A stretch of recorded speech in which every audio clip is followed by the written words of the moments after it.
Začala letní příprava, jak těžký byl první den? A bolo to pohode celkom, takže nejaká rozcvička 20 minút, nejaké prekážky boli, posilovňa a teraz vlastne nejaký bicykel bol nakoniec z kola, tak 20 minút, takže celkom pohode, zhruba 2 hoďky to trvalo, takže na rozbeh dobré. Potom po předloňské účasti ve finále se skončilo teď v semifinále, ta pauza byla trošku delší, tak těšil jste se už o to víc na tu přípravu, začátek letní přípravy, nebo? No ja celkom musím priznať za seba, že mi to aj chýbalo. Dneska niektorí boli so mňa unesení, že až moc makám. A nechýbalo mi to, chýbalo mi už aj chalani všetci, takže ono niekedy asi to blbo vyznie, ale byť so ženou mesiac doma v kuse, tak to je taký nezvyk. Ale teraz hovorím, už som sa aj trošku tešil, že sa zvrácam a že sa to znova začne od znova všetko.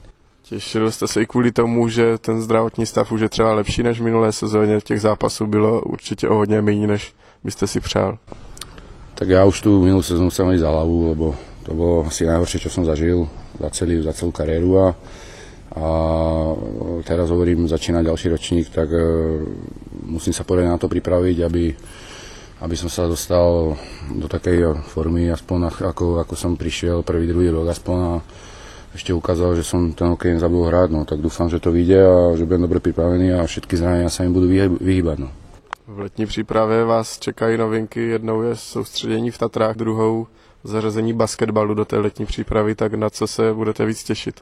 A tak jasne, basketbal je lepší samozrejme, ale ono všetko, človek si z toho nesmie robiť nejakú veľkú hlavu, proste trénovať sa musí, bez toho to nejde a či už to bude v Tatrách, alebo to bude basketbal, to je úplne jedno, ale ja myslím, že tie loptové hry sú celkovo dobré pre športovcov a zvlášť aj pre hokej, lebo je tam koordinácia, všelijaké rôzne pohyby, nahrávky, všetko, vlastne to, čo vzdeláme aj na lade, akurát v iných hrách, takže je to, ja si myslím, že je dobrá vec. Určite nie je dobré sa motať len do prázdna behať, alebo stále len posilniť sa, takže ja som pre a tak sa rozhodli, takže ja to kvitujem a som veľmi rád. Zeptám se na otázku toho týmu hráčského. Většina zůstala téměř pohromadě, tak je to velká výhoda?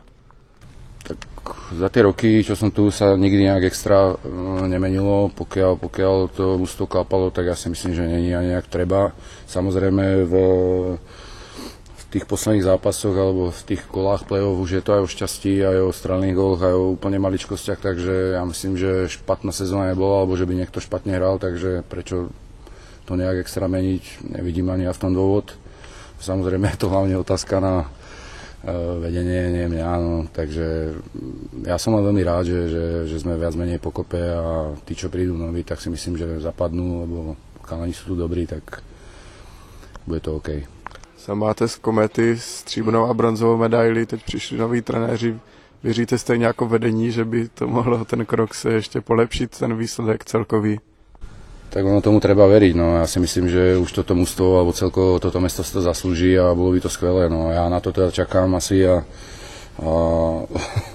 ja by som bol strašne rád, keby som sa toho dožil, no takže ja mám posledný rok zmluvu, keby to padlo tento rok, tak som veľmi rád a spokojný ale nejde len o mňa, hovorím, prijal by som to všetkým za tú skvelú prácu, čo tu odvádzajú a samozrejme divákom, ktorí podporujú každý zápas a je v podstate vypredané, takže bolo by to asi niečo neuveriteľné a krásne, keby sa to podarilo.